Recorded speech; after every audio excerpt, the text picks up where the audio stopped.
नमस्कार मित्रों, welcome to my channel ज्ञान एक खोज। आज हम चर्चा करेंगे सप्त सैंधव के बारे में। सप्त सैंधव जो कि ऋग्वेद में वर्णित है 7 नदियों का समूह, जहाँ पर ऋग्वैदिक काल के लोग रहा करते थे। उनका उस समय नाम क्या था, जब आप ऋग्वेद पढ़ेंगे तो आज की जो नाम है उनसे अलग नाम हुआ करता था। जैसे कि वितास्ता नदी को वैदिक नाम में आज का जो वर्तमान झेलम है उसे कहा जाता था, जिसका क्षेत्र कश्मीर और पंजाब है। आज का जो चेनाब नदी है उसे वैदिक काल में अश्कनी नाम से जाना जाता था, जो हिमाचल और पंजाब का क्षेत्र माना जाता है अभी।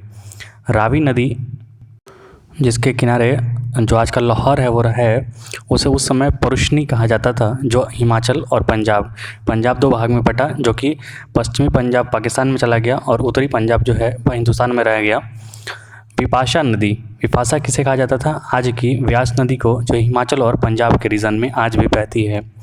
फिर शतुद्री नदी सतलज में बहती है, जिसे सतलज कहा जाता है। वो तिब्बत से निकलती है, तिब्बत के पास से हिमाचल और पंजाब के एरिया में बहते हुए सिंधु नदी में जाके मिल जाता है। एक व्यक्ति नदी नाम था गोमती, जिसे आजकल गोमल कहा जाता है अफ़गानिस्तान में। आप कंफ्यूज ना होइए, एक गोमती रिवर भारत में भी है, गोमती रिवर फ्रंट लखनऊ वाला, वो अलग है। तो एक गोमती रिवर हुआ करता था वैदिक काल में, जिसे वर्तमान में गोमल कहा जाता है, जो अफ़गानिस्तान में है। कुंभा नदी वैदिक काल में, जिसे काबुल नदी कहा जाता है अभी वर्तमान में, ये भी अफ़गानिस्तान में है। और गंडक नदी, जो कि सदा नीरा, गंडक को बूढ़ी गंगा भी कहा जाता है आजकल, उसे सदा नीरा के रूप से व्याख्या की गई है ऋग्वैदिक काल में। तो ये जितने भी रीज़न आपको दिखाए गए हैं, जो क्षेत्र बताए गए हैं ऋग्वैदिक काल में, जितने नदियों का चर्चा की गई है, ये सारे के सारे अफ़गानिस्तान वाले, पेशावर वाले, पाकिस्तान वाले रीजन और भारत का जो उत्तर पूर्वी वाला जो क्षेत्र है, माफ़ कीजिए उत्तर पश्चिमी वाला जो क्षेत्र है, उसमें बताया गया है। और हमें जो इंडस वैली सिविलाइजेशन जो पढ़ाया जाता है, हड़प्पा वैली की जो सिविलाइजेशन पढ़ाया जाता है, उसका ये पूरा का पूरा क्षेत्र जो है वही उत्तर पश्चिमी क्षेत्र बताया जाता है।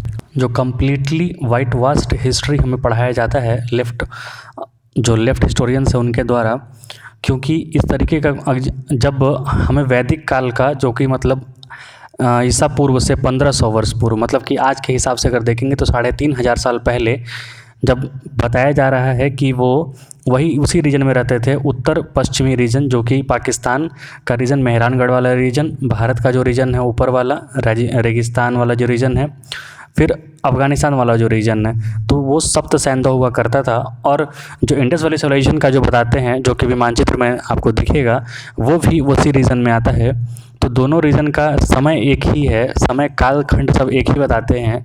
तो फिर कुछ लोग आर्य कैसे हो गए, बाहर से आए हुए क्यों हो, कैसे हो गए, और वहाँ के जो लोग रहते थे पहले, जिन्हें कि इन लोग कह रहे हैं कि इंडस वैली सिविलाइजेशन, वो अचानक से विलुप्त हो गए और बाहर वाले लोग आके कैसे कब्जा कर लिए। ये सोचने समझने वाली बात है, किस तरीके से हिस्ट्री को वाइट वास्ट करके हमें पढ़ाया गया है। आइए थोड़ी सी जानकारी लेते हैं हम सिंधु नदी के बारे में। सिंधु नदी का उद्गम स्थान तिब्बत में है, जो कि आज का चीन कंट्रोल करता है।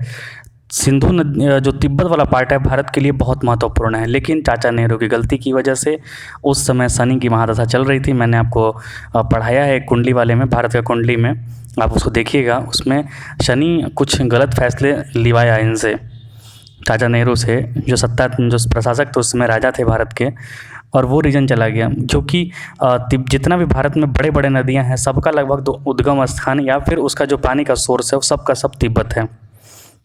तो आप देखेंगे सिंधु नदी को तिब्बत में शेरमुख या सिंधी प्रधान कहा जाता है। सिंधु नदी तिब्बत में मानसरोवर निकट के निकट बोखारछू हिमनद या फिर बोखारछू ग्लेशियर जिसे कहा जाता है, वहाँ से निकलती है, और निकलने के बाद ये सिंधु नदी दमचोक नामक स्थान पर भारत में प्रवेश करती है।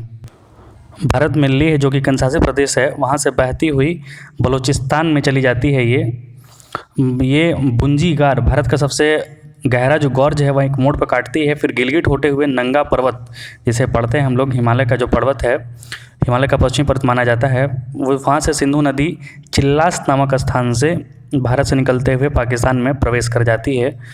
तो उसका जो भारत को सिंधु नदी का जो मेन जो वाटर वाला एरिया है, वाटर जहाँ से उसे प्राप्त होता है पानी, वो भारत में है। वही जो रीजन था, वही जो क्षेत्र था, वही ऋग्वैदिक काल में काफ़ी वर्णन किया गया है उसका, सप्त सैंधव का, सिंधु नदी का, और बाकी जो 5 उसके जो साथी नदी थे, 5 नदी और एक और नदी जो काबुल कुंभा नदी है, इन 6-7 नदियों का उल्लेख किया गया है ऋग्वेद में। आइए जो 6 दर्शन हैं उनको लेखक कौन है, उनके रचयिता कौन है, उसके बारे में पढ़ते हैं।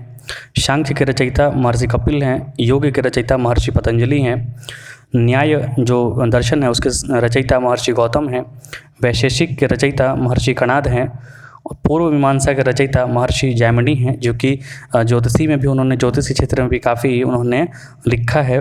उत्तर मीमांसा में महर्षि वृदारण्य हैं। तो जैमिनी ऋषि का जो ज्योतिष है उसे अभी तक मैंने इस चैनल पर नहीं पढ़ाया है, वो भी मैं पढ़ाऊँगा। कृपया आप चैनल को लाइक सब्सक्राइब जरूर करें। उसी प्रकार अगर हम पढ़ें कि जो वेदांग है, 6 वेदांग है जिसमें पढ़ते हैं हम, शिक्षा जो होता है सर्वप्रथम वो उच्चारण संबंधी चीज़ों को पढ़ाता है। उसके बाद कल्प आता है जो यज्ञ व धार्मिक क्रियाओं से संबंधित है। व्याकरण भाषा पद या शब्द रचना को पढ़ाता है। निरुक्त किसी भी चीज़ की व्याख्या से संबंधित है। छंद मतलब छंद की रचना करना, किसी भी चीज़ को काव्य पद्धति में लिखना जिससे कि याद हो जाए अच्छे से। फिर ज्योतिष आता है जो भविष्य नक्षत्र व खगोल विधा को पढ़ाता है, खगोल विधा की जानकारी हमें देता है। तो आप ये चैनल लाइक सब्सक्राइब करें और मिलेंगे। धन्यवाद।